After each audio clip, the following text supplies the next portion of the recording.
Selamat malam Jumat sedulur-sedulurku semuanya, selamat datang di channel Sketsa Misteri 99. Channel kisah-kisah cerita misteri atau kejadian nyata yang pernah dialami oleh seseorang dalam kehidupannya. Selamat menonton dan mendengarkan, jangan lupa untuk suka, komen, dan subscribe, agar malam ini kamu bermimpi indah. Salam malam Jumat. Pembunuh dari pantai utara Jawa. Kisah ini terjadi di sebuah desa pinggiran di wilayah pantai utara Pulau Jawa. Hampir setahun ini Yudi, sahabatku, hanya mampu berbaring menyedihkan di tempat tidur. Sisa hidupnya sepertinya hanya akan dia habiskan dengan erangan kesakitan yang keluar dari mulutnya yang pencong dan penuh luka menjijikan. Bahkan lukanya juga menjalar di sekujur tubuhnya. Bau anyir sangat menjijikan menebar ke seluruh ruangan kamar tidur Yudi. Dia hanya berteman kepedihan serta penderitaan yang seperti tak berujung.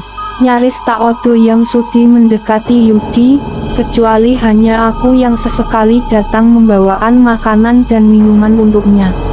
Selebihnya, aku sendiri sangat jijik mendekatinya. Kau taruh saja makanan itu di depan pintu kamarku, Ardi.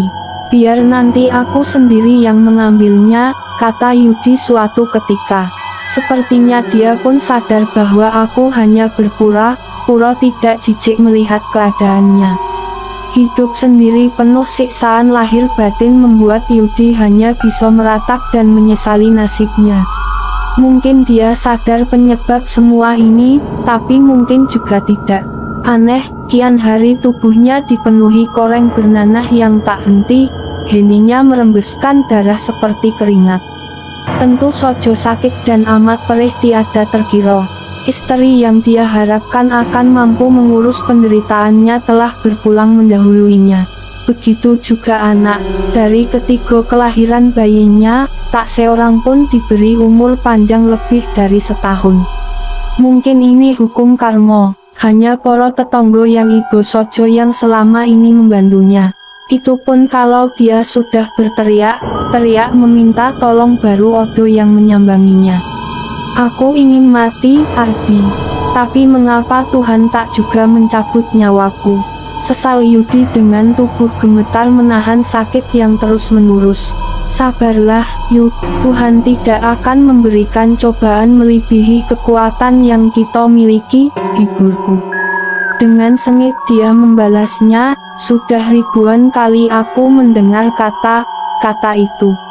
Tapi coba kau lihat sendiri bagaimana keadaanku. Penyakit keparat ini tak pernah berhenti menyiksaku.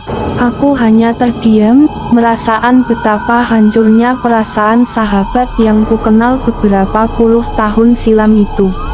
Memang, sudah tak terhitung uang yang Yudi keluarkan untuk mengobati sakitnya. Dia telah berobat mulai dari dokter sampai orang pintar, yang tak terhitung jumlahnya, hingga meludeskan semua harta bendanya. Menurut analis medis, Yudi menderita sakit gula yang sudah sangat parah hingga dokter pun angkat tangan. Paranormal pun geleng kepala, tak sanggup mengobatinya. Tidak sampai di situ saja penderitaannya. Lewat teriakan keras, mulutnya menganga lebar dan mata melotot seolah ingin loncat dari kelopaknya. Seketika itu nyawa Yudi lepas seperti menahan sakit yang amat sangat. Aku tak kuasa menahan tangis melihat proses kematiannya yang sangat tragis itu. Tapi, itulah pilihan yang diinginkan oleh Yudi. Dia telah pasrah melawan sakitnya, dan dia ingin segera mati. Tapi, penderitaan Yudi rupanya belum lagi sirna. Saat jenazahnya akan dimakamkan terjadi peristiwa yang sangat heboh. Hari itu, ketika jasad Yudi yang amis terbungkus kain kafan akan diturunkan ke liang lahat, entah kenapa tiba tubuh kaku itu seperti sangat berat ratusan kilo, sehingga menimpa dua orang di bawahnya. Begitu pula yang di atas ikut terjerembab ke lubang kubur yang sempit. Oleh karena itu akhirnya jasad Yudi terinjak-injak oleh para penguburnya sendiri. Aneh, padahal tubuh Yudi kurus kering tinggal kulit, pembalut tulang. Tak satu pun para pengubur dan pelayat mengetahui penyebab apa yang terjadi dengan jasad itu. Setahu mereka, semasa hidup dan sebelum penyakit terkutuk itu menyiksanya, Yudi adalah orang yang baik dan pemurah. 7 hari setelah kematian Yudi yang menyedihkan itu, secara tak sengaja Ibu Rani, tetanggaku, melihat keanehan di sekitar makam Yudi yang kebetulan terletak di pinggir areal makam dekat jalan umum yang banyak dilalui orang. Sebagai penjual kue basah, Ibu Rani setiap hari memang melewati jalan itu. Berangkat subuh pulang siang dari pasar di kota kecamatan. Ini dia lakukan demi membantu ekonomi keluarga karena sang suami hanya sebagai buruh tani yang tak tentu penghasilannya. Pagi menjelang siang itu Ibu Rani pulang sendiri dari pasar karena dagangannya paling duluan habis terjual dibanding sesama penjual lainnya. Namun, ketika sampai di seberang TPU, Ibu Rani berhenti sejenak mengamati sekitar makam Yudi yang nampak aneh. Entah mengapa, pohon di sekitar makam itu nampak layu dan mati. Bahkan 2 pohon kamboja cukup besar di samping makam seperti layu dan sebagian daannya jatuh berguguran, kering. Aneh, kenapa pohon di sekitar makam itu mati kering? Batin Ibu Rani, dia menjadi takut dan segera berlalu pulang. Sesampai di rumah, Ibu Rani mengadukan hal ini kepada suaminya. "Pak, aku heran kenapa pohon di dekat makam Pak Yudi itu podo mati. Sekarang kan musim hujan, di tempat lain tak opo," kata Ibu Rani. "Ituan wajar sojo, tak perlu dipikirkan. Yo, mungkin maunya pohon itu mati, seperti juga si Yudi itu. Semua yang ada di dunia ini kan pasti mati, Bu," jawabnya. Setelah melihat keganjilan itu, Ibu Rani kerap kali mengalami mimpi yang sangat aneh. Beginilah cerita dalam mimpi yang berkali-kali hadir dalam tidurnya itu.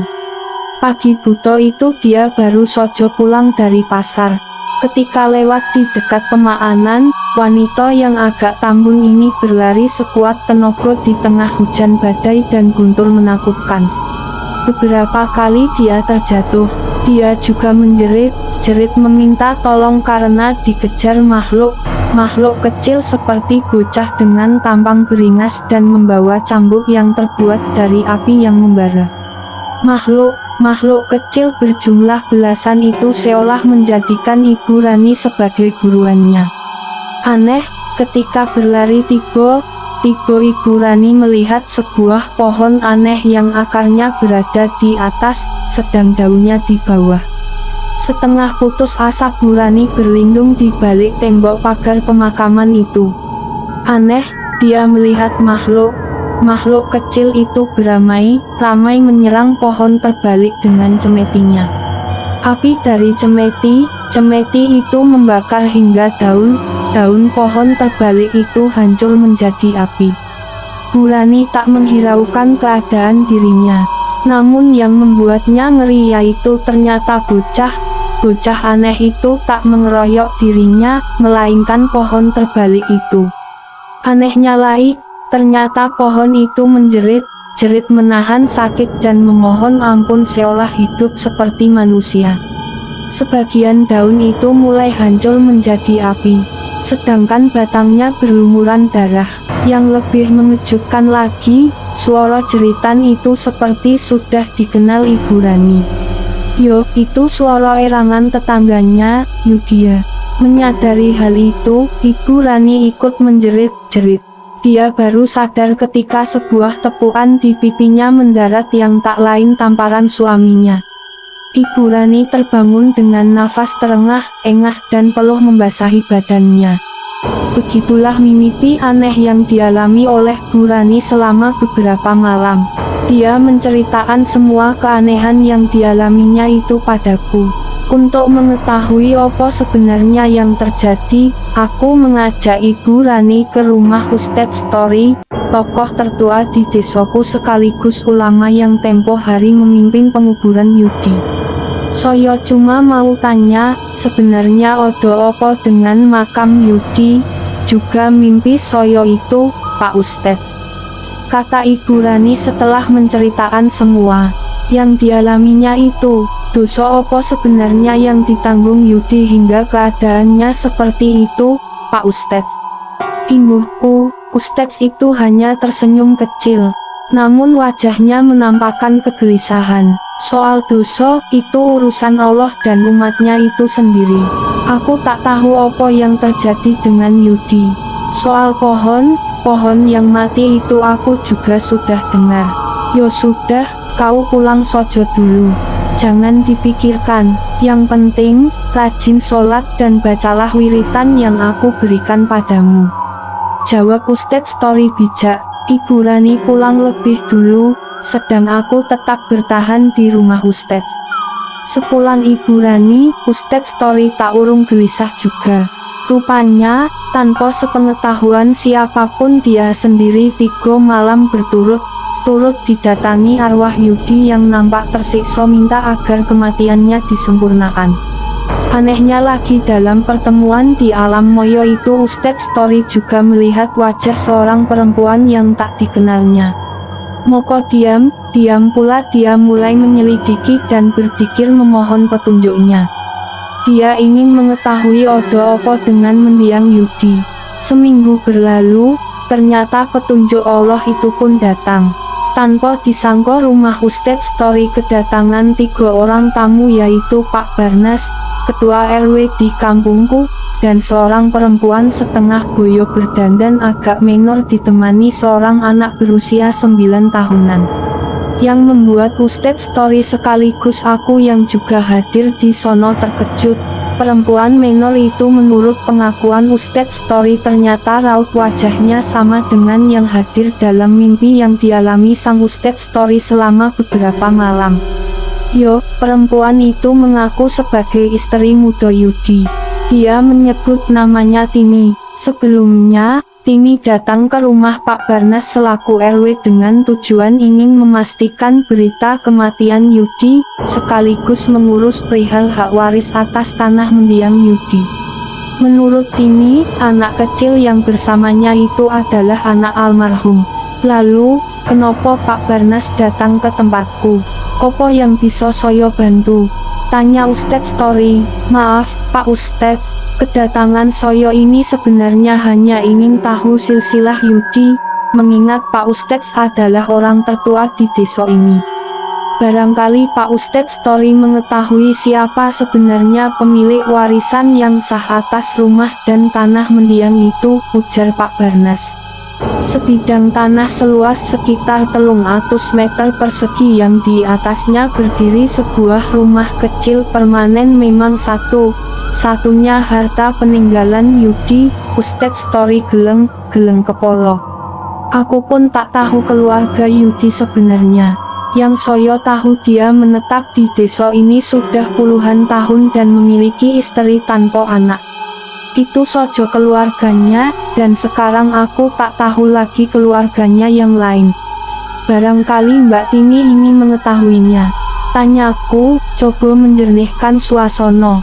Yang ditanya justru menangis pilu, hingga membingungkan kami semua. Lalu dengan sesenggukan Tini bercerita panjang lebar mengenai Yudi. Almarhum sesungguhnya punya 2 istri sah. Yang satu tinggal di desa ini dan yang satu adalah di Semarang. Yang di Semarang itu adalah saya sendiri. Saya awal mulanya hanyalah seorang pelacur langganan Mas Yudi. Ketika saya diajak hidup serumah saya menurut dengan harapan dia mau mengawini saya.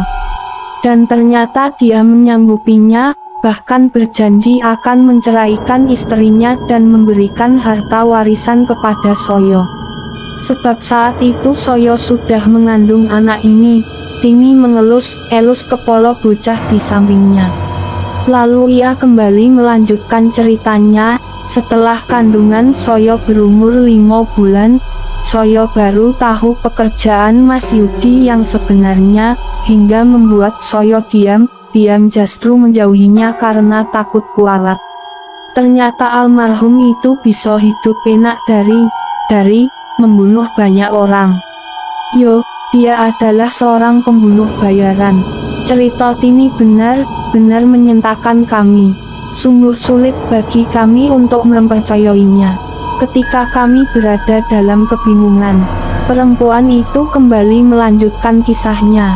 Mas Yudis itu sering menerima pesanan membunuh orang. Biasanya itu pesanan cukong koyo dari kota yang kebetulan mempunyai musuh. Menurut pengakuan almarhum, dia sudah 13 kali membunuh, bahkan ada yang dipenggal dan diambil kepalanya.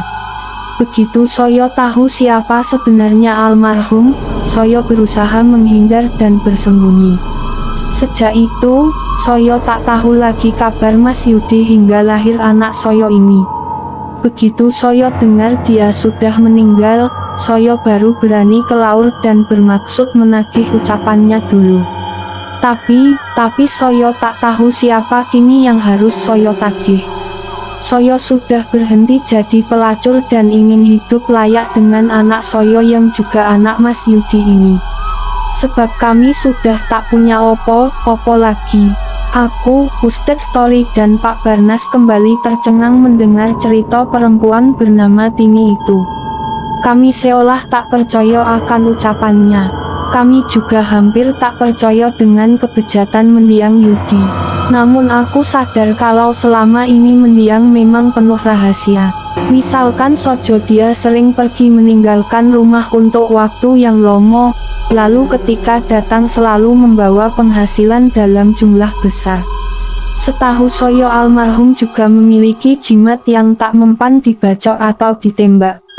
Jimat itu katanya sudah dipendam di dalam rumahnya saat dia sakit parah, cetusku.